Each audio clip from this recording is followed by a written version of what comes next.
Take a seat, relax, but don't get too comfortable. Things are about to get strange. Support us with a like and subscribe if you enjoy stories that keep you thinking long after they end. 11 real Uber horror stories you'll wish you never heard. Story 1. The passenger who knew too much.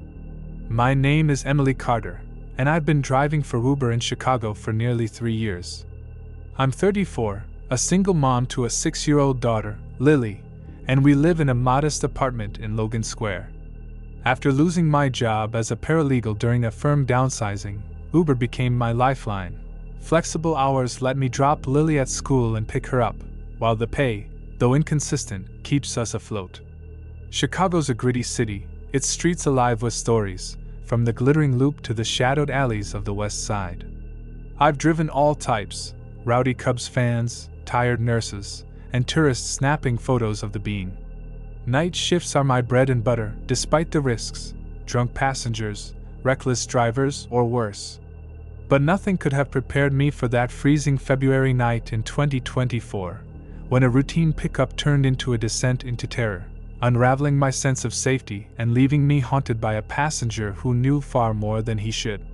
It was just past midnight, and a snowstorm had blanketed the city, turning the streets into a maze of white. The Uber app pinged with a request from a bar in Wicker Park, a trendy spot called the Violet Hour, known for its craft cocktails and dim lighting. The rider's name was James, with a 4.9-star rating, and the destination was a residential address in Evanston, about 40 minutes north. The fare looked good, boosted by surge pricing, and I needed the money to cover Lily's school supplies. Despite the weather warning, sub-zero temps and icy roads, I accepted. My old Toyota Corolla, reliable despite its dents, hummed along as I navigated through the snow, windshield wipers thumping like a heartbeat. I pulled up outside the bar, its neon sign flickering through the blizzard.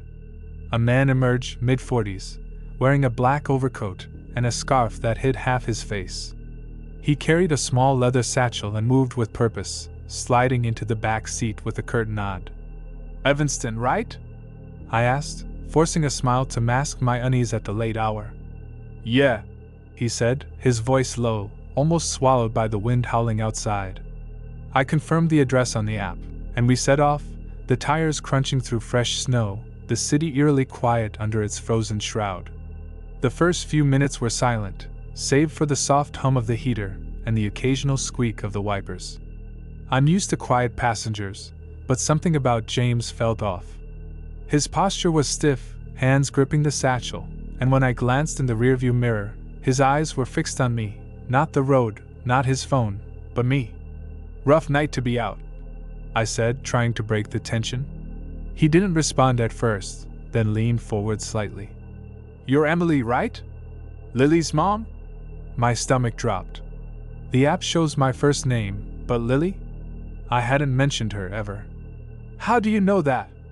I asked, keeping my tone light but gripping the wheel tighter. He chuckled, a dry sound like rustling leaves. "I know a lot about you. Logan Square, 3rd floor apartment, number 3B. You've got that blue curtain in the living room, the one Lily drew on with crayons last year." My blood ran cold. How could he know that? The crayon incident was a private moment. Lily got in trouble for it, and I never told anyone outside our family. I forced a laugh. "You must have me confused with someone else." But his eyes in the mirror were unyielding, dark pools that seemed to swallow the light. "No confusion. I've been watching. You drop Lily at school every morning at 8:15, then hit that coffee shop on Milwaukee Avenue. Black coffee, 2 sugars. Am I right?" He was. Exactly right. My heart pounded, a drumbeat echoing in my ears. Was this some kind of prank? A hacker? Uber had faced data breaches before, but this was specific, intimate. "Look, that's not funny," I said, my voice shaking. "How do you know this stuff?" We were on Lakeshore Drive now, the snow falling so thick it was like driving through a tunnel of white. The city's skyline was a faint blur, and no other cars were in sight. "The app," he said simply. "It's all there if you know how to look. Your routes, your schedule, even your bank account linked for payouts.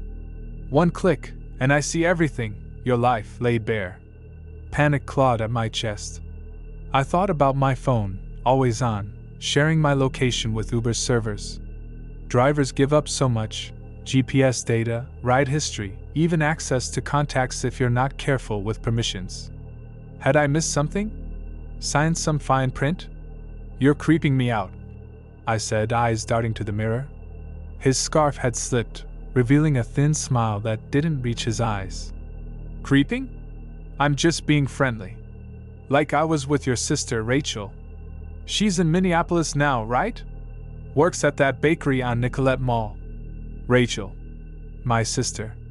I hadn't spoken to her in weeks, and her job wasn't public knowledge.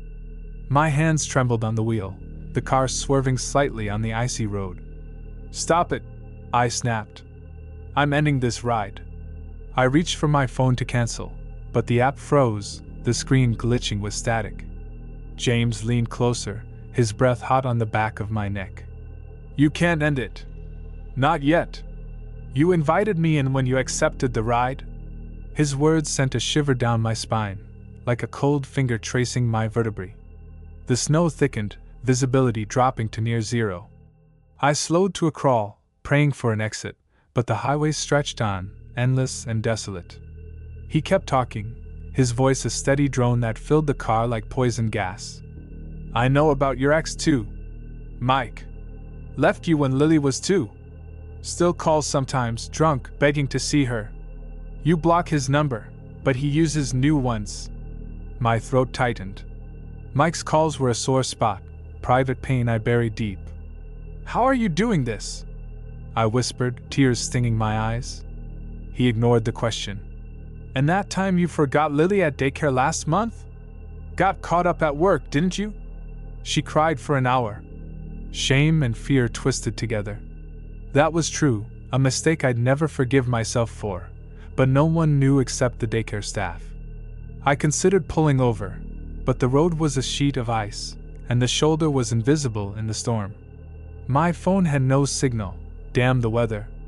James pulled out his own phone, the screen glowing in the dark. Look, he said, holding it up. It was my Instagram, a private account with only 50 followers, showing a photo of Lily at the park, posted weeks ago. Cute kid, he said. She likes the swings best. I screamed at him to stop, my voice echoing in the confined space. The car felt smaller, suffocating, like a coffin on wheels. As we neared Evanston, the storm worsened, wind howling like a banshee. The car's dashboard flickered, the radio crackling to life with static. Through it, a faint voice, mine, saying, Lily, I'm sorry. Impossible. I hadn't recorded that. What the hell is this? I shouted. James was calm, almost serene. They're listening, Emily. Always listening. The app, the car, your phone. They know everything. Who are they? Some shadowy group? Hackers? Uber itself? My mind raced with possibilities, each more terrifying than the last. I remembered a news story from a year ago, Uber drivers targeted in a data leak, personal info sold on the dark web. Was this connected? Or was James just a lone psycho? What do you want? I demanded, my voice hoarse. He leaned back, casual now. To show you how vulnerable you are. Drivers, passengers, it's all the same. One tap and I own you. I could call Lily's school, say I'm her dad. I could show up at your door. Or I could make it all disappear for a price. Blackmail. My worst fear materialized. The car hit a patch of black ice, spinning slightly. I corrected, heart in my throat, as James laughed softly. Careful now. Don't want an accident. Like your mom's back in '09. That icy road in Wisconsin, right? My mother died in a crash when I was a teenager, a detail buried in my past. Tears streamed down my face. Please stop, I begged. He ignored me, reciting more, my gym schedule, my grocery store, even the brand of shampoo I use. Each fact was a needle, piercing my sense of safety. We were 5 miles from the drop-off when the car stalled. Engine dead, lights out, stranded in the blizzard. No, no, no, I muttered, trying the ignition. Nothing. James sat silently, watching. This happens sometimes, he said. When they want to trap you. I grabbed my phone, still no signal. His glowed, showing a map with our location pinned, labeled. Last known position. What is this? I screamed. He shrugged. A warning. Quick driving, Emily. Or next time, it's not just a ride. Time blurred in that frozen moment. I saw shapes in the snow, figures, maybe, or my imagination. My breath fogged the windows, the cold seeping in. I thought of Lily, alone with the sitter, unaware. What if he knew where she was? I tried the car again, and miraculously it started. I drove the final stretch in silence, James humming softly, a tune I didn't recognize. When we reached the address, a dark, upscale house with no lights on, he got out, satchel in hand. Thanks for the ride, he said, tipping an imaginary hat. Lock your doors, Emily. And check on Lily tonight. Then he vanished into the snow. I sped home, shaking, and checked on Lily. She was fine, sleeping soundly. I reported the ride to Uber, but they found no record of James. A glitch, they said. I called the police, but with no evidence, they couldn't act. I deleted the app that night, sold my car, and took a desk job, draining my savings. But the fear lingers. Last week, a text from an unknown number. Miss driving, Emily? I see shadows outside my window sometimes, and I wonder if he's still watching. If you use Uber, check your data settings. Because once they know you, they never let go. Story 2, The Empty Backseat. My name is Marcus Reed, and I've been an Uber driver in Atlanta for 4 years. I'm 41, a former high school history teacher who switched to driving after budget cuts cost me my job. I live alone in a small house in Decatur, just me and my old tabby cat, Rufus. Uber's been good to me, steady income, flexible hours, and I enjoy meeting people, from college students to business travelers. Atlanta's a sprawling city, its highways and side streets pulsing with life, but at night, it takes on a different vibe, especially in the quieter suburbs where streetlights are scarce. I never minded the late shifts. The extra pay was worth it, and the roads were calm. That is, until a sweltering July night in 2024, when a routine pickup turned into a chilling ordeal that made me question reality itself. It started with a simple ping on the app, but what unfolded left me haunted, checking my backseat every night, convinced something, or someone, is still there. It was just after 1 a.m., the air thick with humidity, the kind that clings to your skin like a second layer. The app pinged with a request from a strip mall in East Point, a gritty area known for cheap diners and pawn shops. The rider's name was Claire, with a 4.8-star rating, and the destination was a residential neighborhood in Buckhead, about 20 miles away.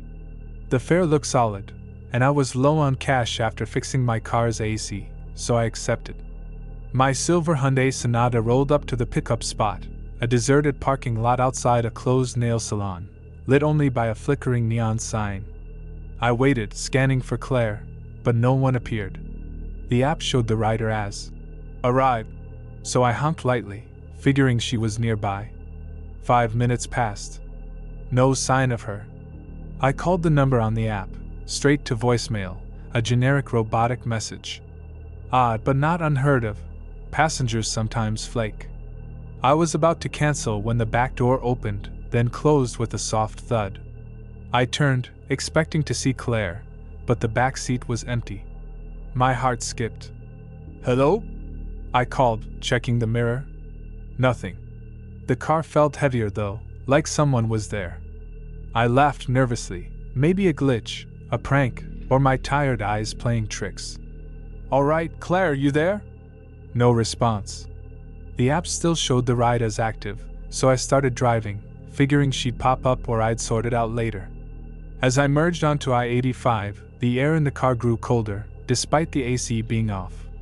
The humidity outside was oppressive, but inside, my breath fogged slightly, like winter. I adjusted the rearview mirror, half expecting to see someone. But it was just the empty gray upholstery. Then the radio crackled, flipping stations on its own, hip-hop, static, a preacher's voice, then silence. "What the hell?" I muttered, turning it off. It flicked back on, now playing a soft, eerie hum, like a lullaby distorted underwater. My skin prickled. I'm not superstitious, but I've read those online forums about haunted Uber rides, drivers swearing they picked up ghosts. I brushed it off. Had to be a short circuit. The highway stretched dark and empty, the city's glow fading behind me. That's when I heard it, a whisper from the back seat, so faint I thought it was the wind. "Marcus." My name. My blood froze. I slammed on the brakes, pulling to the shoulder, and spun around. Nothing. Just the empty seat, the seatbelt dangling. "Who's there?" I shouted, voice cracking. Silence. My phone buzzed, the app updated, showing we were halfway to Buckhead. How? I'd only driven a few miles. I checked the rearview again, and for a split second, I swore I saw a shadow, a vague, human-shaped blur, then it was gone. I started driving again, heart pounding, telling myself it was stress. I'd been working doubles, barely sleeping. But then the whispering started again, clearer now. "You shouldn't be here, Marcus." A woman's voice, soft but sharp, like a blade wrapped in silk. I gripped the wheel, eyes darting to the mirror. Still empty. "Who are you?" I demanded. No answer, but the air grew heavier, like a storm was brewing inside the car. The dashboard lights flickered, and my phone glitched, the Uber app flashing. "Passenger Claire." Then, no passenger.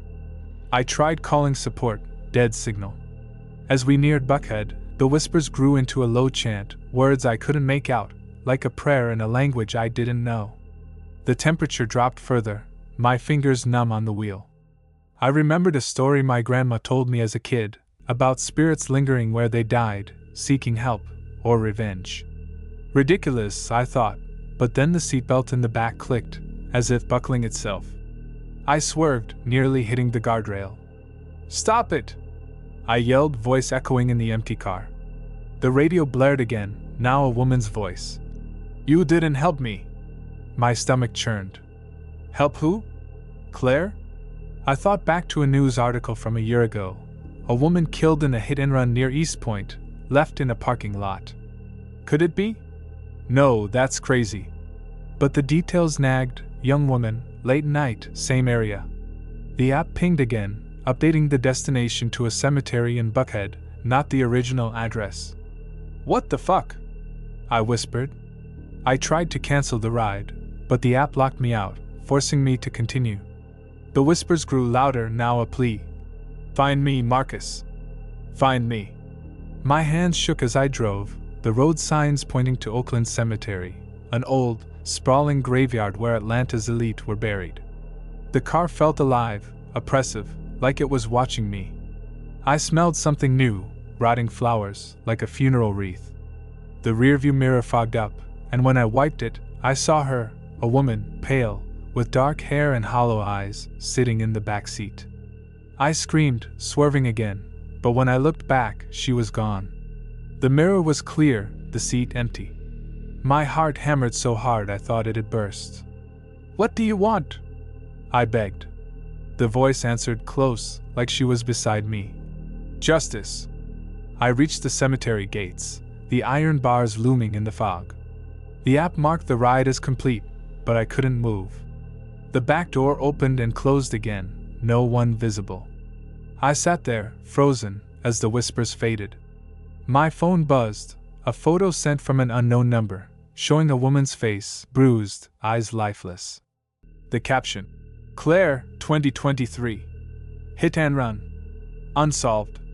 I deleted it, hands trembling, and drove away, tires screeching.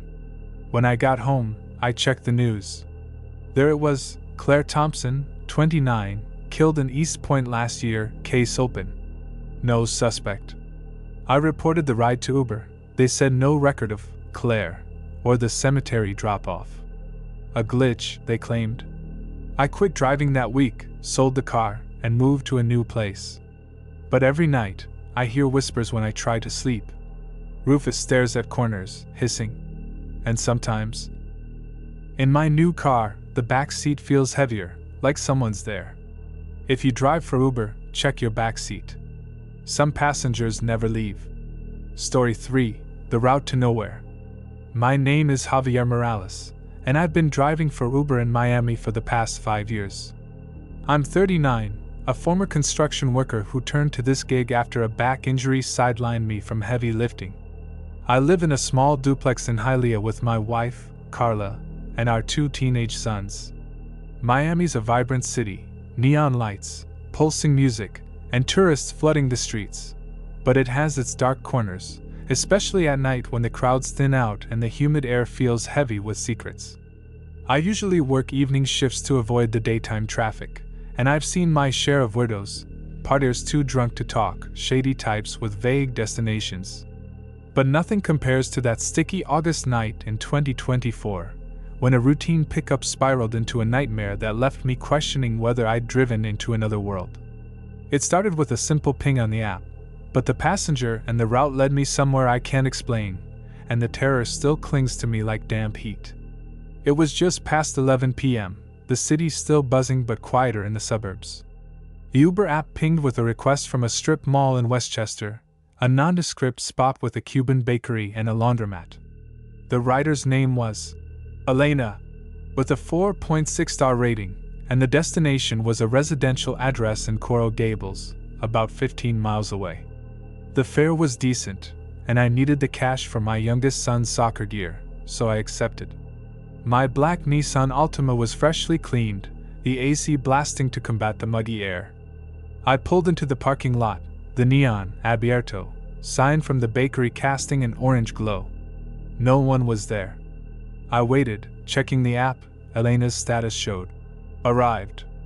I honked lightly, scanned the shadows, but saw nothing. Just as I was about to cancel, the back door opened and closed with a soft click. I turned, expecting to see her, but the back seat was empty. Elena? I called, my voice echoing in the quiet car. No answer. The app still showed the ride as active, so I figured she'd slipped in quietly, maybe ducked down to grab something. You there? I asked, glancing in the rearview mirror. Nothing but the empty seat, the leather glinting under the dashboard lights. My stomach twisted. I've had passengers play pranks before, but this felt different, like the air itself was heavier, pressing on my chest. I laughed nervously. All right, let's get to Coral Gables. I started driving, the tires humming on the wet pavement, remnants of an earlier rain. As I merged onto the Palmetto Expressway, the car felt off. The AC, set to high, wasn't cooling anymore. Instead, a clammy warmth filled the cabin, like breath on my neck. I adjusted the vents, but the air stayed thick, almost suffocating. The radio, which I hadn't touched, clicked on, playing a faint Spanish ballad, the kind my abuela loved, slow, mournful, about lost love. I turned it off, but it snapped back on, louder, the singer's voice cracking like she was crying. Come on, I muttered, jabbing the button again. Silence, then a whisper from the back seat. No pairs. Don't stop. My heart lurched. I slammed on the brakes, pulling to the shoulder, and spun around. The back seat was still empty, but the air felt alive, vibrating with something I couldn't see. Who's there? I shouted, my voice trembling. No response, but the app updated, showing we were halfway to the destination, though I'd barely driven 5 miles. The map glitched, the route twisting into a spiral, then resetting. I checked my phone's signal, full bars, yet the app was acting possessed. This is crazy, I said aloud, trying to calm myself. I thought of Carla, asleep at home, unaware. My sons, dreaming of their next game. I had to keep going, get this ride over with.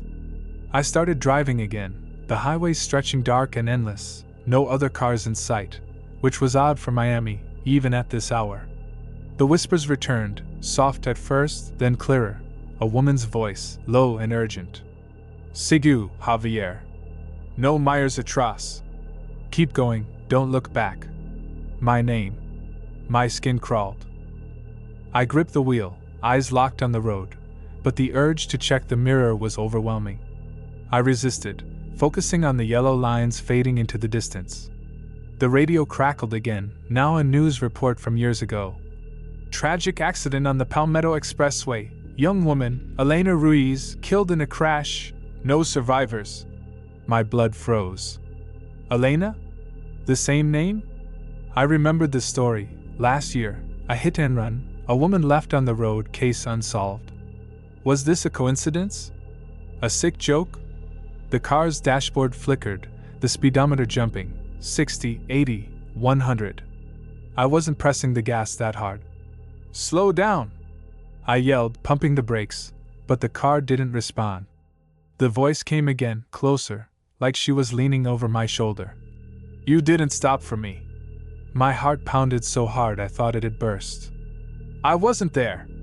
I shouted, desperate. The road signs changed, now pointing to Nowhere Lane, a street I'd never heard of. The app's destination shifted too, no longer Coral Gables but unknown location. The map showed a dead end, miles from anywhere. I tried to call Carla, no signal. The app locked me out, the screen flashing. Ride in progress, do not stop. The air grew hotter, smelling of asphalt and something sour, like decay. The back seat felt heavier, like an invisible weight pressing down. I glanced in the mirror despite the warning, and there she was, a woman, early 30s, with dark hair matted with blood, her face pale, eyes hollow. She stared at me, unblinking, her lips moving silently. I screamed, swerving, nearly crashing into a guardrail. When I looked again, she was gone, the seat empty. Leave me alone! I begged, tears streaming. The voice answered. Find my killer. The car slowed abruptly, control returning, but the road was wrong, narrow, unpaved, lined with mangroves that loomed like skeletal hands. Miami didn't have roads like this, not here. The GPS was blank, just a black screen. The whispers grew into a chant. Encuéntralo, Javier. Encuéntralo. Find him. I didn't know who or what she meant, but fear drove me forward, deeper into the dark. Hours seemed to pass, though my watch showed only 20 minutes. The road looped, the same twisted tree appearing again and again, like I was trapped in a nightmare. The woman's voice narrated now, telling her story. I was coming home from work. He hit me, left me to die. He drives for Uber, like you. My stomach churned. Another driver? The radio played, her voice now looped. Find him, Javier. I thought of quitting, turning back, but the car wouldn't turn. It drove itself, locked on this cursed route. Finally, the road ended at a clearing, a rusted gate ahead. The app pinged. Ride complete.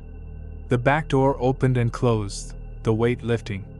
I sat there, shaking, as the fog cleared, revealing a normal street in Coral Gables.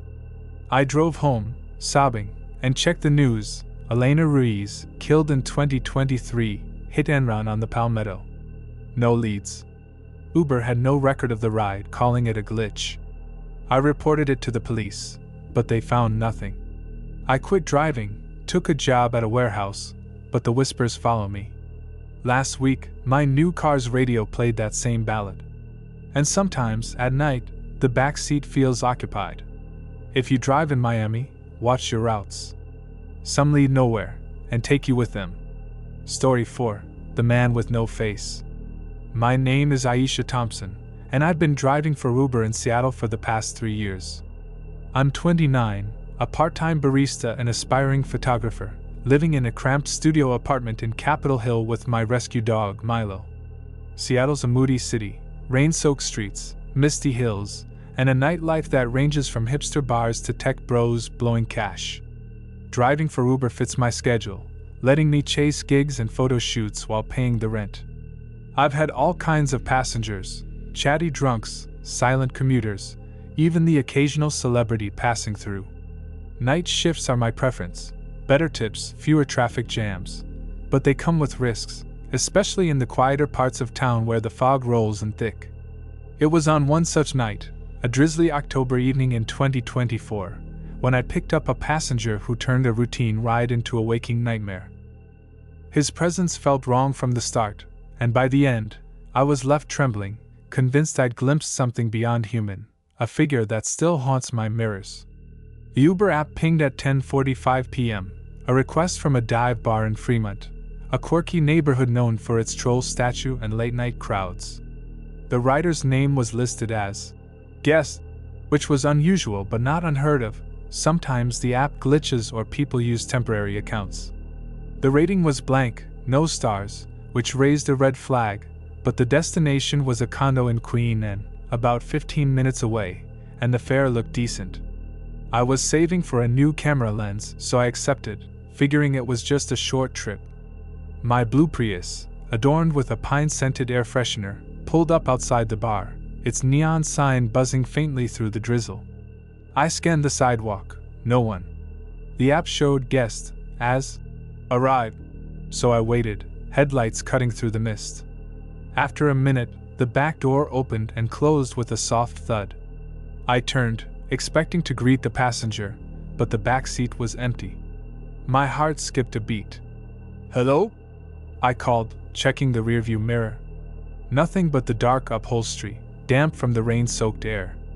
The app still showed the ride as active, so I assumed a glitch, or maybe someone had opened the door and bailed. "Guest, you there?" I asked, half laughing to mask my unease.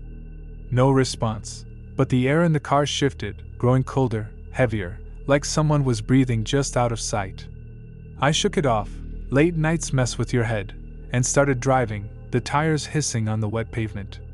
As I navigated Fremont's narrow streets, the drizzle turned to a steady rain, blurring the windshield. The wipers thumped rhythmically, almost hypnotic, but the cold in the car wouldn't let up. I cranked the heater, but it only blew icy air, chilling my fingers on the wheel. The radio, which I hadn't touched, flicked on, playing static laced with a faint hum, like a voice trying to break through. I turned it off, but it snapped back on, louder, the hum now a low moan. My skin prickled. "Okay, that's enough," I muttered, jabbing the power button. Silence fell, but then a whisper came from the back seat. "Aisha." My name, spoken in a hollow, rasping tone. I slammed on the brakes, the car skidding slightly on the slick road, and spun around. The back seat was still empty. "Who's there?" I shouted, my voice shaking. No answer, but the air grew denser, like a fog settling inside the car. The rearview mirror fogged up, and when I wiped it, I froze. For a split second, I saw a figure, a man, tall, in a dark coat, sitting in the back seat. But his face, it wasn't there. Just a smooth, blank expanse where features should be, like a mannequin or a smudged photograph. I screamed, whipping my head around, but the seat was empty again. My heart pounded, a frantic drumbeat in my chest. I checked the mirror, clear now, just my own terrified reflection. "Get it together, Aisha," I whispered, trying to convince myself it was exhaustion, maybe a trick of the light. I started driving again, desperate to reach the drop-off. The app's map showed the route, but it kept glitching, the destination pin jumping to random spots, first 𝒃𝒄𝒄, then a pier by the waterfront, then a dead-end street I'd never heard of. "What the hell is going on?" I muttered, checking my phone. Full signal, but the app was unresponsive, locked on. "Ride in progress." The whispers returned, now a steady murmur, words I couldn't catch, like a conversation just out of earshot. The car smelled wrong, damp earth, like an open grave, mixed with something metallic. I glanced at the back seat through the mirror, terrified of what I might see, but it was empty. Yet the weight was there, undeniable, like an invisible passenger pressing down on the seat. As we crossed the Fremont Bridge, the city lights dimmed, swallowed by the fog. The radio crackled again, now playing a news clip. "Local woman missing after Uber ride. Last seen in Fremont. Police have no leads." My stomach lurched. I remembered that story. Last spring, a woman vanished after a late-night ride, her driver cleared but shaken. Was this connected? The voice whispered again, closer, as if right beside me. "You see me now, don't you?" I gripped the wheel, tears welling. "I don't know what you want," I shouted. The car's dashboard flickered, the speedometer spiking to 70, though I was barely pressing the gas. The road twisted into Queen Anne's hilly streets, but the signs looked wrong, faded, misspelled, like 𝒃 instead of Queen Anne. The app's destination changed again, now pointing to an abandoned lot near the waterfront, not the condo. "No way," I said, trying to turn back, but the steering wheel felt heavy, resisting. The voice grew louder. "You can't leave me." My mind raced to stories I'd read online, drivers claiming they'd picked up ghosts, passengers who weren't there. I'm not religious, but my grandma's tales of spirits lingered, her warnings about souls trapped where they suffered. The car slowed on its own, pulling into a dark alley I didn't recognize. The rain stopped, but the fog thickened, curling around the car like fingers. The back door clicked, as if opening, but didn't move. I checked the mirror. There he was again, the man with no face, his blank visage staring straight at me. I screamed, fumbling for the door handle, but it wouldn't budge. The voice spoke clear now. "I was like you. Drove for them. They took my face, my name, my life." My hand shook as I tried my phone. No signal, the screen flashing. "Guest ride eternal." Eternal? The word chilled me. I thought of quitting running, but I was trapped. The man's voice, his presence, filled the car, narrating a story. "I picked her up last year. She was scared, running from someone. I didn't help. They found her body in the Sound. The missing woman. Was he the driver? Or something else?" The car moved again, driving itself, weaving through streets that didn't exist, narrow, cobblestoned, lined with shadowed figures watching from the fog. The app's map was a black void, no streets, just a pin labeled "Nowhere." Hours seemed to pass, though my watch showed only 20 minutes. The voice kept talking, describing my life, my photography blog, Milo's vet visits, my ex-girlfriend's new address in Portland. "How do you know this?" I sobbed. "They know," he said. "The app sees all. Your routes, your dreams, your fears." Uber? A hacker? Something supernatural? I didn't care, I just wanted out. The car stopped at the waterfront, the lot empty except for a rusted sign. "Closed for demolition." The back door opened and closed, the weight lifting. The app pinged. "Ride complete." I sped home, shaking, Milo barking when I stumbled in. I reported it to Uber, no record of guest, no ride logged. Police found nothing at the lot. I quit driving, sold the Prius, and started biking to work, but the fear remains. Last week, my camera captured a photo in the dark, a blank face staring back. If you drive for Uber, check your passengers. Some don't show up on the app, or in the mirror. Story 5, The Echoing Laugh. My name is Derek Hayes, and I've been driving for Uber in Las Vegas for the last 4 years. I'm 45, a former casino dealer who got burned out on the bright lights and constant hustle, so I switched to this gig for the independence. I live in a modest condo off the strip, just me and my vinyl collection, escaping the chaos of the city that never sleeps. Vegas is all glamour on the surface, neon signs, high rollers, endless parties, but underneath, it's got a dark side, with desperate gamblers, shady deals, and people vanishing into the desert night. I stick to airport runs and tourist pickups mostly, avoiding the weird hours, but sometimes a good fare pulls me into the graveyard shift. It was during one of those shifts, a hot June night in 2024, when I accepted a ride that turned into a chilling game of cat and mouse. The passenger's laugh still echoes in my ears, a sound that wasn't quite human, and the horror it brought has me looking over my shoulder ever since. The app pinged at 2:30 a.m., a request from a motel in North Las Vegas, one of those rundown places with flickering vacancy signs and questionable clientele.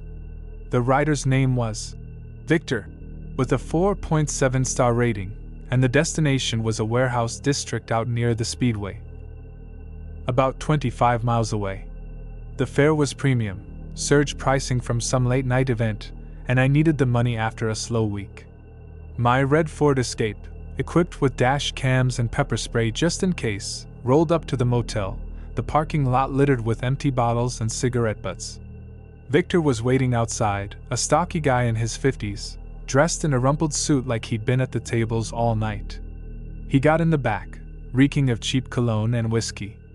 "Let's roll," he said, his voice gruff. I confirmed the address, and we headed out, the city's glow fading into the dark desert highways. At first, it was normal. Victor was chatty, complaining about losing big at blackjack. "Vegas eats you alive," he grumbled. I nodded, sharing a story about a bad night at the tables myself. But as we left the lights behind, his tone shifted. He started laughing, a low chuckle that built into a full-bellied roar, echoing unnaturally in the car. "What's so funny?" I asked, glancing in the mirror. His face was lit by my dashboard, eyes gleaming. "Life, Derek. It's all a joke." My name, how did he know? The app shows it, sure, but the way he said it felt personal. I shrugged it off. The highway stretched empty, the desert black on either side. Victor's laughs came in waves, each one louder, more manic. "You ever wonder if you're the punchline?" he asked between fits. I forced a smile. "All the time." But the laughter didn't stop. It grew, filling the car like smoke. I turned up the radio to drown it out, but he reached forward and cranked it down. "No, listen," he said, still chuckling. "Hear that? It's the echo of all the losers who came before." My skin crawled. The dash cam light blinked, recording, but that offered little comfort. We were halfway there when he pulled out a flask, taking a swig. "Want some?" he offered. I declined. His laughs turned darker, interspersed with stories. "Picked up a girl once like you. Drove her to the desert. She laughed too, till she didn't." My heart raced. Was this a confession? A threat? Vegas has its share of missing persons, bodies found in shallow graves. "That's not funny," I said, speeding up. He roared with laughter, slapping his knee. "See? Punchline." The warehouse district loomed, abandoned buildings like skeletons in the moonlight. The app's GPS glitched, rerouting us to a dead-end road. "Wrong way," I said, trying to correct. Victor leaned forward. "No, this is right. Where the fun begins." His laugh echoed again, but now it sounded doubled, like two voices, one his, one something else.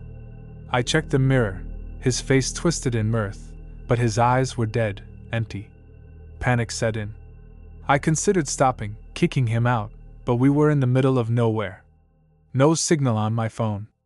Victor kept laughing, describing details about my life. "That condo of yours off Boulder Highway. Vinyl records, Beatles, right? You play them alone, thinking of her." "Her, my ex-wife, divorced 5 years ago." "How?" "Stop," I demanded. His laughter peaked, hysterical now, tears streaming. "Can't stop the joke." The car hit a pothole, jolting us. Victor's flask spilled, the liquid hissing on the floor mat. The smell, not booze, something chemical. My head swam. Was he drugging me? The laughter seemed to come from everywhere, the vents, the trunk, even inside my head. I swerved into the warehouse lot, slamming the brakes. "Get out!" I yelled. He did, still laughing, vanishing into the shadows.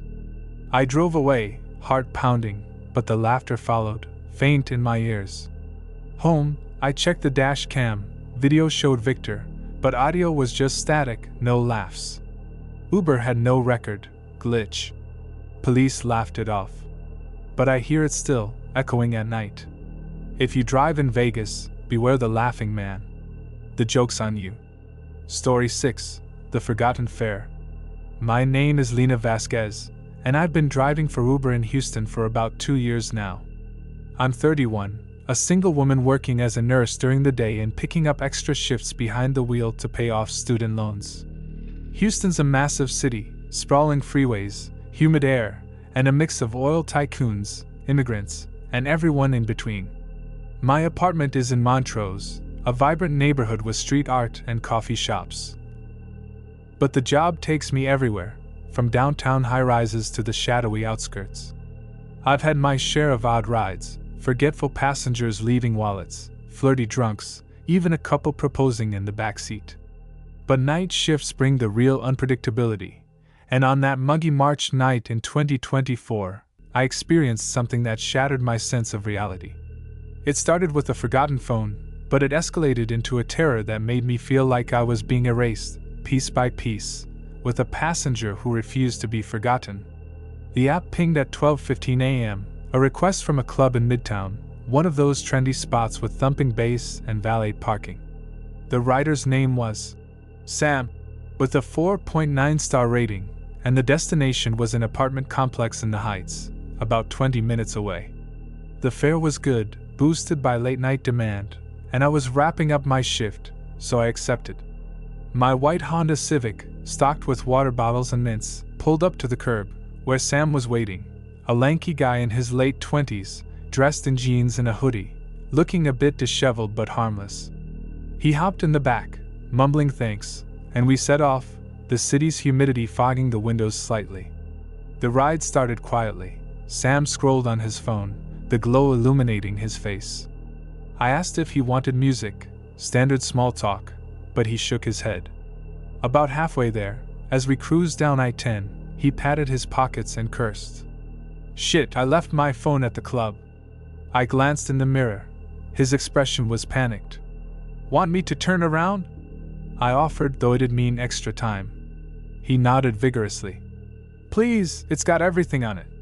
The app allowed reroutes, so I updated the destination back to the club, figuring I'd drop him and continue to the original spot if needed.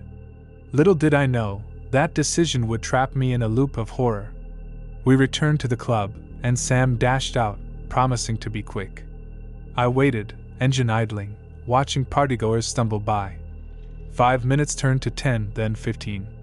No sign of him. I called the number on the app, straight to voicemail. The app still showed the ride as active, so I couldn't cancel without penalty. Frustrated, I stepped out to look, but the bouncer said no one matching Sam's description had come back. Back in the car, I checked the back seat, empty, but something felt off. A chill ran through me, despite the warm night. I decided to end the ride and report it as a no-show, but the app glitched, refusing to close. "Ride in progress," it flashed. Sighing, I drove to the original drop-off in the Heights, hoping to shake it off. The apartment complex was quiet, lights off and most windows. As I pulled up, my phone buzzed, a notification from Uber. "Passenger forgot item. Return to pick up?" Confused, I checked the back seat again. There it was, a phone, black case, screen cracked slightly. How? I just looked. My heart quickened. I picked it up, locked, but the wallpaper showed a photo of Sam, smiling with friends. I tried calling Uber support. No answer, lines busy. The app prompted me to return the phone to the club. "This is ridiculous," I muttered, but policy says to attempt returns, so I headed back. The freeway was empty, the city's skyline a distant haze. Halfway there, the phone in the back seat rang, a shrill tone that made me jump. I pulled over, grabbed it, caller ID. "Sam. How?" He left it. I answered, voice shaky. "Hello?" Laughter echoed, then Sam's voice. "You found it. Bring it back." The call dropped. Shaken, I continued to the club. The parking lot was emptier now, the neon sign off. No Sam. I waited, the phone silent. Then it rang again, same ID. "Where are you?" I asked. "Waiting," he replied, voice distorted. "Don't forget me." Click. Panic rising, I searched the car, nothing else. The app still showed. Ride active, the fare ticking up. I drove back to the Heights, thinking to leave the phone at the address. But as I arrived, the phone vibrated with a text. "Not there. Back to club." This loop repeated, club to Heights, Heights to club, each time the phone ringing, Sam's voice pleading, then threatening. "You can't leave me, I'll find you, forget, and you're forgotten." The city blurred. Streets repeating like a nightmare. My own phone died, despite full battery. The radio static-ed with Sam's voice. Lena, remember me. Hours passed, dawn breaking. Exhausted, I stopped at a gas station, but the clerk saw no phone when I showed him. Lady, your hand's empty. Terror gripped me. Was I hallucinating? The app showed endless ride. I drove home, collapsing. Woke to knocks, police, saying I was reported missing. Missing? I'd been gone a night. But my mirror showed faint, like fading. The phone was gone, but Sam's voice echoes in my head. I quit Uber, but sometimes the app pings on its own. If a passenger forgets something, leave it. Some fares aren't meant to be remembered. Story 7, The Vanishing Pin.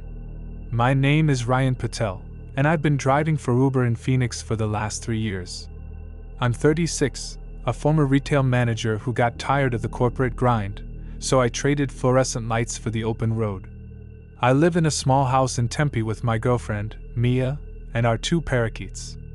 Phoenix is a sun-baked sprawl, cactus-lined highways, strip malls, and tourists flocking to resorts. Driving here is easy enough, wide roads, predictable traffic, though the summer heat can make your car feel like an oven. I prefer night shifts for the cooler temps and better tips from barhoppers. I've had weird rides, lost luggage, chatty conspiracy nuts, but nothing like that scorching July night in 2024, when a routine pickup turned into a descent into madness. The app led me to a passenger who seemed normal at first, but the way the ride unraveled left me questioning my own existence, with a destination that vanished like a mirage in the desert. It was just after 11 p.m., the air still heavy with heat, radiating off the asphalt. The Uber app pinged with a request from a gas station in Glendale, a rundown spot with flickering lights and a single pump. The rider's name was Laura, with a 4.8-star rating, and the destination was a housing development in Peoria, about 20 miles away. The fare was solid, and I needed to cover Mia's car repair bill, so I accepted. My gray Mazda CX-5, equipped with a dash cam for safety, pulled into the lot, the neon, open, sign buzzing like a dying insect. Laura was waiting, a woman in her early 30s, blonde hair pulled back, wearing a sundress and holding a small purse. She slid into the back seat, smiling faintly. "Thanks for the ride," she said, her voice soft but tired. I confirmed the address, and we headed out, the city's glow fading into the dark suburbs. The first few minutes were uneventful. Laura stared out the window, silent, as we merged onto the Loop 101. The desert stretched beyond, black and endless under a starless sky. I tried small talk. "Long night?" But she just nodded, her reflection ghostly in the glass. Then, about 10 minutes in, she spoke. "You ever feel like you're not supposed to be somewhere, Ryan?" My name, said so casually, sent a chill through me. The app shows it, sure, but her tone felt personal, like we'd met before. "Sometimes," I replied, keeping it light. "This city's full of weird vibes." She didn't smile. "No, I mean you. Like you're driving into a place that doesn't exist." Her words hung in the air, unsettling. I laughed nervously, glancing in the rearview mirror. Her eyes were locked on me, unblinking, like she was studying my soul. "Well, the GPS says Peoria's real," I joked, but my stomach twisted. The app's map was clear, guiding us to the address, but as we exited the highway, the streets grew unfamiliar, narrow, unpaved, lined with skeletal Joshua trees that loomed in the headlights. "This isn't right," I muttered, checking the app. The destination pin had shifted, now pointing to a spot in the middle of nowhere, labeled unknown. "What the hell?" I said, tapping the screen. It glitched, the map spinning, then went blank. Laura leaned forward. "Keep going. It's where I need to be." Her voice was calm, but there was an edge, like she knew something I didn't. I hesitated, but the app was still active, the fare ticking up. "You sure?" I asked. She nodded. "You'll see." The road ahead was dirt now, no signs, no houses, just desert stretching into the void. The air in the car grew heavy. The AC struggling against the sudden, oppressive heat, like we'd driven into a furnace. My dash cam's light flickered, then went out. I smelled something acrid, burnt rubber, maybe, or something worse. As we drove deeper, the 𝒂𝒗𝒄𝒆 kept moving, always just out of reach, like chasing a mirage. Laura started humming, a low, eerie tune that made my skin crawl. "You live with Mia, right?" she said suddenly. "That house in Tempe, with the blue parakeets. You named them Sky and Cloud." My heart stopped. How? I hadn't mentioned Mia or the birds ever. "Who are you?" I demanded, gripping the wheel. She smiled faintly. "Just a passenger. But I know you. Your shifts, your favorite taco truck, the fight you had with Mia last week about moving to California." My mouth went dry. That fight was private, heated in our bedroom. No one could know. "Stop," I said, voice shaking. "How do you know this?" The road was impossible now, ruts and rocks shaking the car. But I couldn't turn back. The steering felt locked. Laura's humming grew louder, blending with a faint whisper, like voices overlapping. The radio crackled, unprompted, spitting static and a woman's voice. "Don't stop, Ryan." Not Laura's voice, someone else's, distorted. I slammed the off button, but it kept playing, now reciting my life. "You quit retail after your dad died. Heart attack, 2019. You blame yourself for not visiting more." Tears stung my eyes. True, all true, but buried deep.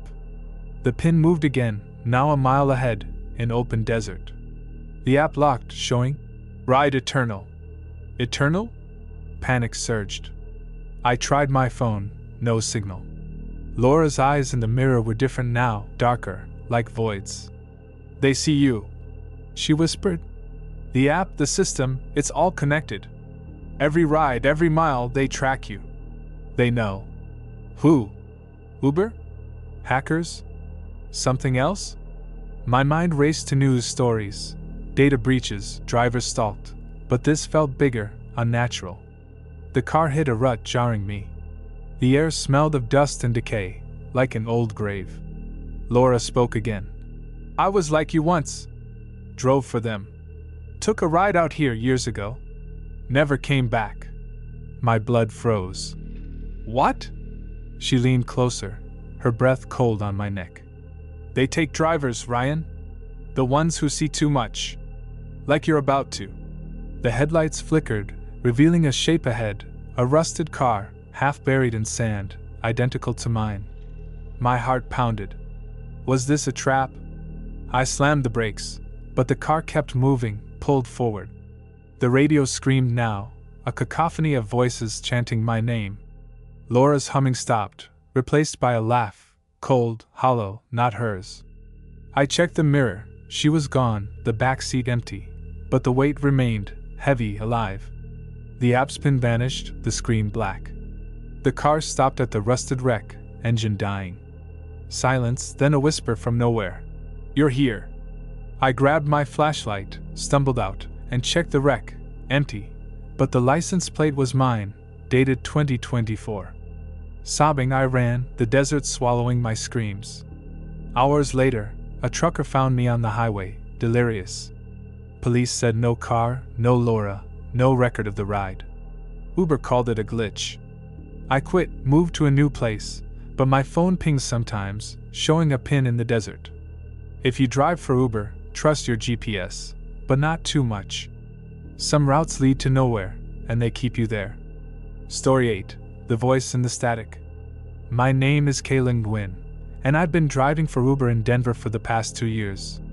I'm 27, a graphic designer by day, hustling rides at night to save for a studio space in Reno, Denver's artsy district. I live in a small loft in 5 Points with my roommate, Jess, and her overenthusiastic golden noodle. Max. Denver's a city of contrasts. Snow-capped mountains against urban sprawl, craft breweries next to gritty streets. Driving here is usually chill, tech workers, skiers, the occasional drunk tourist. I prefer late shifts for the quiet roads and higher fares, even if it means dealing with the city's darker corners. But on that frigid January night in 2025, a routine pickup turned into a nightmare that left me questioning what's real. It started with a glitchy app and a passenger who wasn't there. but the voice that came through my radio still haunts me, whispering truths I can't unhear. The app pinged at 1 a.m., a request from a bar in Lodo, a trendy spot with neon lights and loud music spilling onto the street. The writer's name was Alex, with a 4.5-star rating, and the destination was a condo in Cherry Creek, about 15 minutes away. The fare was boosted by post-bar surge, and I needed the cash for rent, so I accepted. My silver Subaru Outback, stocked with phone chargers and gum, pulled up outside the bar, the air crisp with fresh snow. No one was there.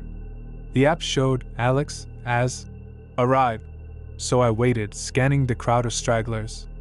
After 5 minutes, I called the number, straight to a disconnected tone. Annoyed, I was about to cancel when the back door opened and closed with a sharp click. I turned, expecting Alex, but the back seat was empty, the leather seat gleaming under the streetlights. Alex? I called, my voice echoing in the quiet car. No answer. The app still showed the ride active, so I checked the mirror, nothing but shadows. My heart quickened, but I chalked it up to a prank or someone bailing. Whatever, I muttered, starting the engine. The tires crunched on snow as I pulled onto Colfax Avenue, the city's pulse fading into the night. The air inside the car grew colder, despite the heater blasting, and my breath fogged the air, unusual for a warm cabin. The radio, off since my last ride, flickered on, spitting static. I jabbed the button to silence it, but it crackled back, a low hum weaving through the noise. My skin prickled. "Come on," I said, trying to laugh it off. I've read those creepy Reddit threads about haunted rides, but I'm not one for ghost stories. As I merged onto Spear Boulevard, the static grew louder, forming words, a woman's voice, faint but clear. "Kayla, you're not alone." My name. My blood ran cold. I slammed on the brakes, skidding slightly on the icy road, and spun around. The back seat was still empty, but the air felt heavy, like someone was sitting there, watching. "Who's there?" I shouted, voice trembling. No response, just the radio's hum, now a whisper. "Keep driving." My hand shook as I gripped the wheel, eyes darting to the mirror. Nothing. The app's map glitched, the route to Cherry Creek twisting into a spiral, then resetting to a new destination, a vacant lot near the Platte River, labeled "No address." "What the hell?" I muttered, tapping the screen. The app locked, showing "Ride in progress, Alex." I tried to cancel, nothing. My phone signal dropped, despite full bars earlier. The radio spoke again, clearer. "You can't stop, Kayla." The voice was female, soft but commanding, with a faint echo, like it came from deep inside the car. I thought of Jess, safe at home with Max, unaware. I needed to end this, get back to normalcy. I kept driving, the city's lights dimming as we left downtown, the snow falling thicker, swallowing the road. The whispers continued, now a steady stream. "You're like me, Kayla. Always driving, never looking back." My heart pounded. "Who are you?" I demanded. The voice answered. "Alex. I rode with you before. Last spring." "You didn't listen." "Last spring?" I racked my brain, no memory of an Alex, but I drive hundreds of people. The radio crackled with a news clip. "Woman missing after Uber ride in Denver. Alexander Carter, 28, last seen in Lodo." My stomach dropped. I remembered the story, unresolved, the driver cleared but traumatized. Was this her? The car's dashboard flickered, the speedometer jumping erratically, 50, 70, 90. I wasn't accelerating that fast. "Slow down!" I yelled, pumping the brakes, but the car surged forward, like it had a mind of its own. The voice laughed softly. "You can't stop what's coming."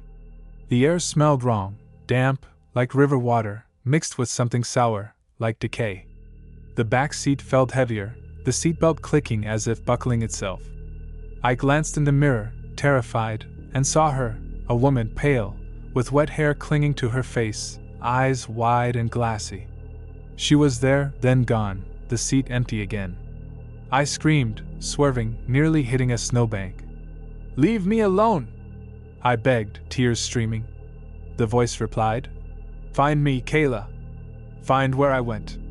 The app's pin moved again.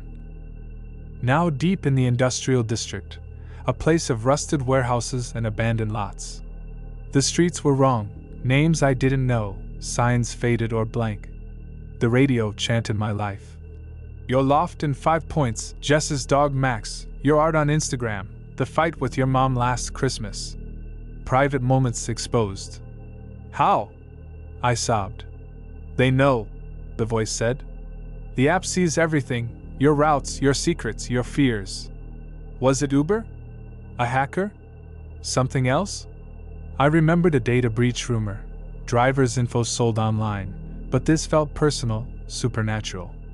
The car slowed at a deserted lot by the river, the app pinging. Destination reached. The back door opened and closed, the weight lifting. I sat, shaking, as the snow buried the car.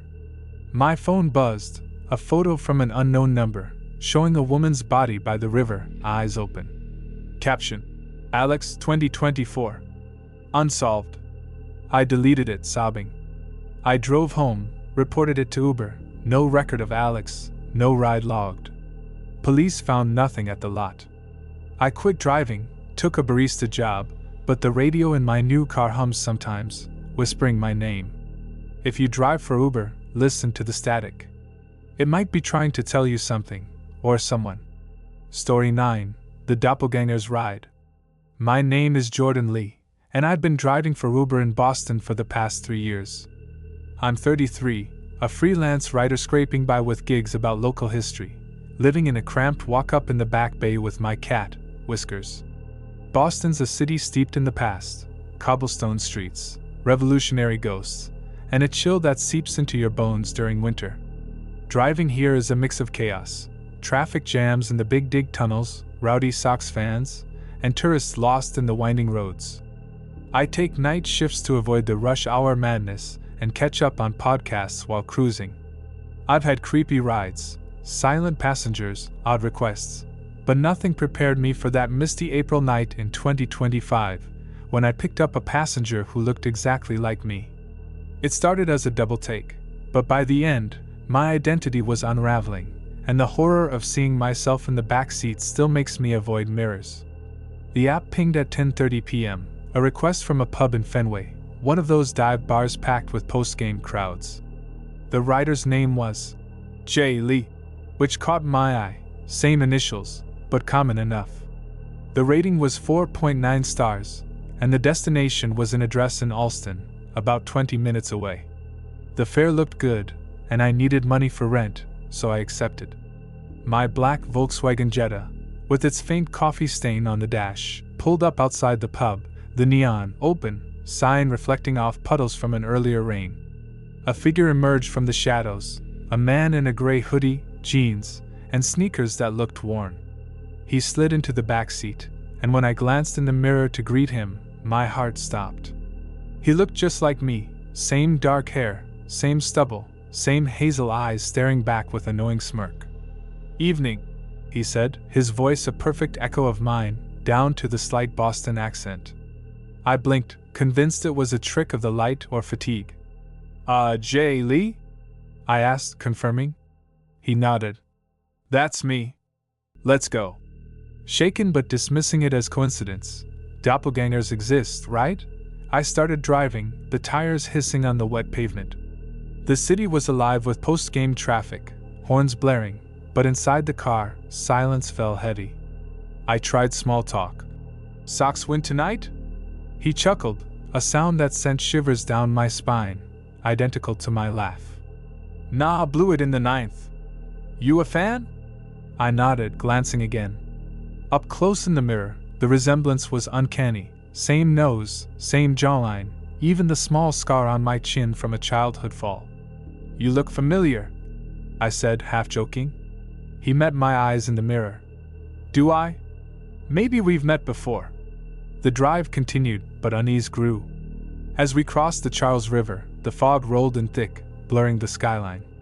My passenger, let's call him Jordan too, started talking more, mirroring my thoughts.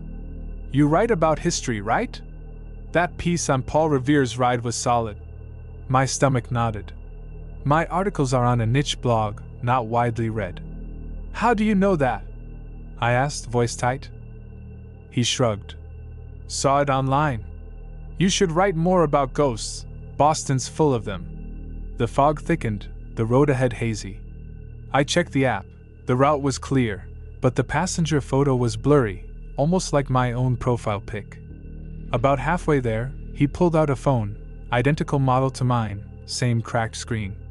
Mind if I charge? He asked, plugging into the back port. My own phone buzzed with notifications, emails, texts, all duplicates of what he was scrolling. What the fuck? I muttered. He laughed again, my laugh. Problem? I demanded answers, but he just smiled. We're more alike than you think, Jordan. Same tastes, same regrets. Like that time you ghosted Sarah after the third date. Sarah, my ex from last year, a painful memory I'd buried. No one knew the details. Panic set in. I sped up, wanting to end the ride. The app glitched, the ETA jumping from 10 minutes to 30, then, unknown. Jordan too leaned forward. Slow down. We've got time to chat. About Whiskers, your cat. He likes tuna treats, right? My hands trembled on the wheel. How? My apartment, my life, exposed. Who are you? I shouted. The fog closed in, visibility near zero. He whispered, I'm you. The better you. The one who doesn't drive strangers at night. The car felt smaller, his presence overwhelming. I glanced back. He was there, but his face shifted slightly, like a reflection warping. The radio crackled on, playing a podcast episode I'd listened to earlier, my voice narrating history. Turn it off, I said, but he controlled it somehow, volume rising. Listen to yourself. He mocked. My phone rang, caller ID. Jordan Lee. I answered, hearing my own voice. Help me. The line went dead. We reached Allston, but the streets were wrong, empty, fog-shrouded, like a ghost town. The address was my own apartment in Back Bay, not Allston. This isn't right, I said. Jordan too got out, but instead of leaving, he walked to the driver's side, opening my door. My turn to drive, he said, pulling me out. I fought, but he was stronger, but enhanced. He drove off in my car, leaving me in the fog. I stumbled home on foot, hours later. My apartment was empty, Whiskers gone, my things rearranged. Uber had no record of the ride. Police thought I was crazy. Now I see me, driving around Boston, living my life. I'm the shadow now, forgotten. If you see your double in Uber, cancel the ride. It might be coming for you. Story 10, The Endless Loop. My name is Sofia Ramirez, and I've been driving for Uber in San Diego for the last 4 years. I'm 38, a former teacher who switched to this gig after budget cuts closed my school, now balancing it with online tutoring. I live in a cozy bungalow in North Park with my husband, Luis, and our daughter, Mia, who's just turned 10. San Diego's a laid-back city, sunny beaches, craft beer scenes, and traffic that's more chill than chaos. Driving here is straightforward. Tourists from the zoo, surfers with boards, families heading to Balboa Park. I take evening shifts to be home for Mia's bedtime stories, and the extra cash helps with her dance classes. I've had forgettable rides, chatty passengers, minor spills, but nothing like that balmy May night in 2025, when a simple airport pickup trapped me in a cycle of terror. It started with a familiar route, but the loop it created still replays in my nightmares, making me fear every turn. The app pinged at 9:45 p.m., a request from Terminal 2 at San Diego International Airport, a common spot for late flights. The rider's name was Michael, with a 4.8-star rating, and the destination was a hotel in downtown, about 10 minutes away. The fare was standard, but airport runs often tip well, so I accepted. My silver Kia Sorento, with its kid-proof seat covers and air freshener, weaved through the arrivals lane, the ocean breeze carrying the scent of jet fuel. Michael was waiting curbside, a middle-aged man in a business suit, carrying a roller bag and laptop case. He loaded up and slid into the back seat. "Evening," I said, confirming the hotel. He nodded, settling in. "Let's make it quick," he replied, voice clipped, like he was in a hurry. The drive began normally, exiting the airport onto Harbor Drive. The city lights sparkling over the bay. Michael typed on his phone, silent at first. I focused on the road, the radio playing soft jazz to fill the quiet. About 5 minutes in, as we approached the Gaslamp Quarter, he spoke. "You take this route often, Sophia?" My name, standard from the app, but his tone felt off, probing. "Yeah, it's the fastest," I replied, glancing in the mirror. His eyes were fixed on me, unblinking. "Good. Let's do it again." "Again?" I laughed nervously. "Excuse me?" He didn't elaborate, just smiled faintly. We arrived at the hotel, a sleek high-rise with valet attendants. "Thanks for the ride," he said, grabbing his bags. The app pinged, "Ride complete." I pulled away, ready for the next ping, but as I turned onto the next street, the app glitched, resetting to "Ride in progress, Michael." Confused, I checked. Same pickup at the airport, same destination. "What?" I muttered, pulling over. The app locked, forcing me to accept or cancel with penalty. Thinking it was a bug, I accepted, heading back to the airport, figuring Uber support would sort it later.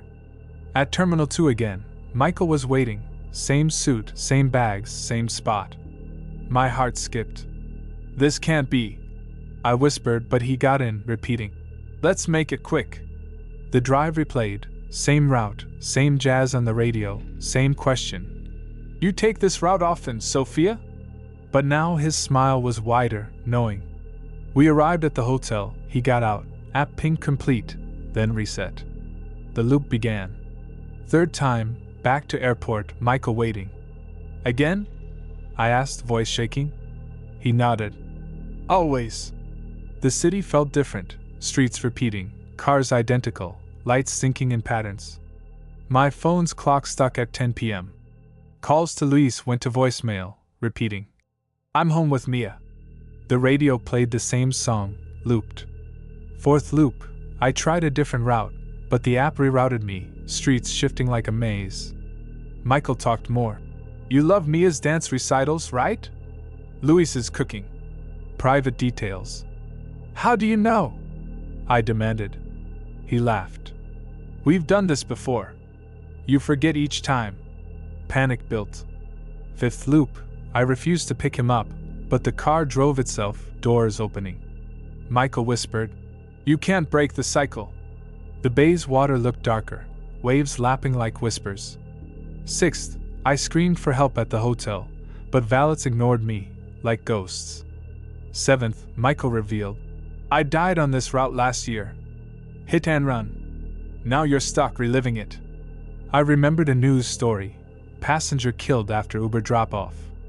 Was this him? The app showed endless fare, ticking eternally. Eighth, exhaustion set in, loops blending. Mia's voice on voicemail. "Mommy, come home." Tears flowed. Ninth, I crashed deliberately, but woke in the car, at the airport again. 10th, desperate, I begged Michael to stop. "How?" He smiled. "Accept it." But I refused, slamming the door, running.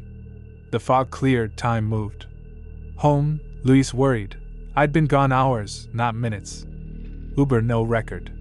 Now, airport runs terrify me. If your app loops, log out. Some rides never end. Story 11, The Silent Stalker. My name is Ethan Morales, and I've been driving for Uber in New York City for the past 5 years. I'm 42, a divorced dad with 2 kids who live with their mom in Queens, and I crash on a friend's couch in Brooklyn when I'm not behind the wheel. New York's a beast, gridlocked streets, honking taxis, and passengers who treat you like a therapist or a punching bag. I do it for the flexibility, picking up shifts around visitation days, and the cash flow keeps child support paid. I've seen it all, celebrities incognito, fights in the backseat, even a birth once. Night shifts are my jam, fewer jams, better tips from clubbers, but they come with shadows, especially in the outer boroughs where the lights dim. It was on one such night, a rainy November evening in 2025, when I accepted a ride that turned into a silent pursuit. The passenger said nothing, but his presence lingered long after, stalking me through the city that never sleeps, and the revelations he brought still make me check my doors thrice before bed. The app pinged at 11:15 p.m., a request from a corner store in the Bronx.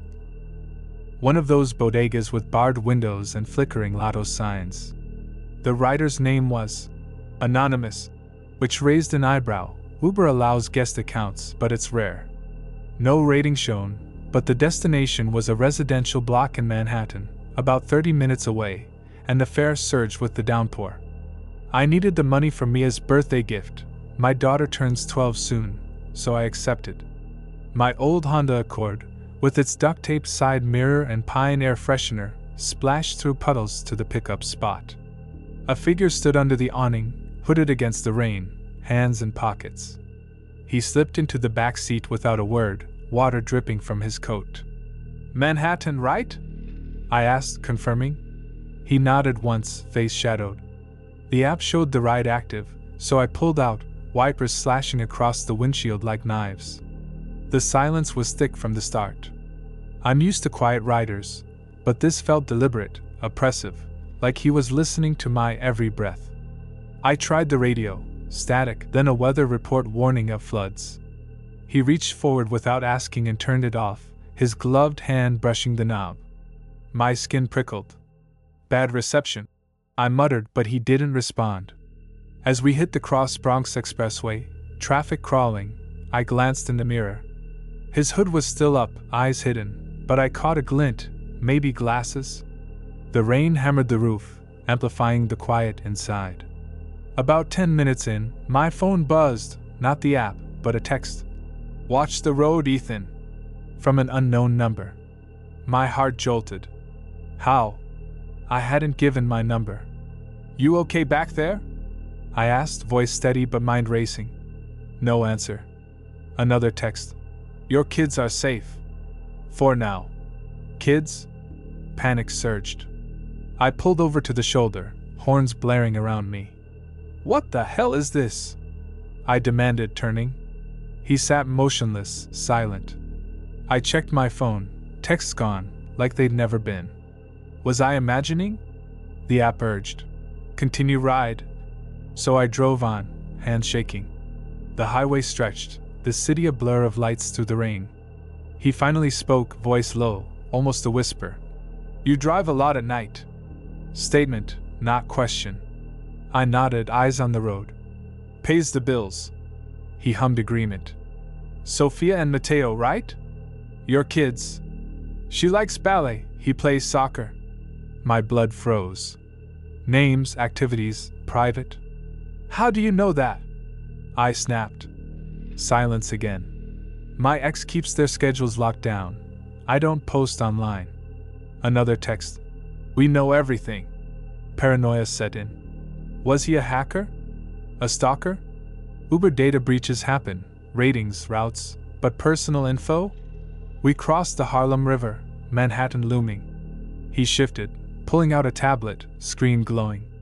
"Look familiar?" he said, holding it up.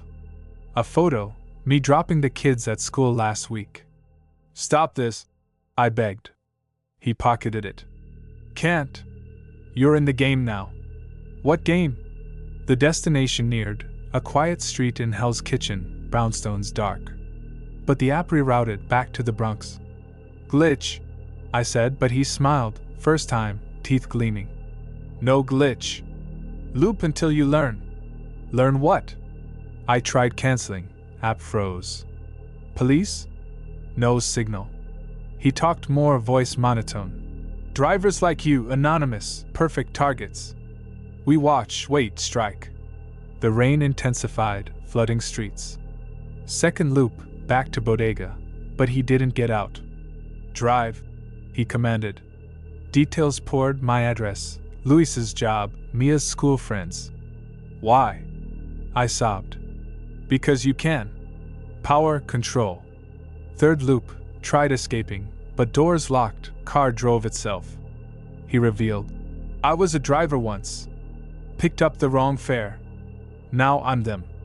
Them? A network? Stalkers using Uber as cover? News flashes, missing drivers, unsolved. Fourth begged for mercy. He laughed softly. Mercy's for quitters. Home flashed in mind, kids safe? Fifth crashed deliberately, but woke driving, loop resetting. Loops blurred 10? 20?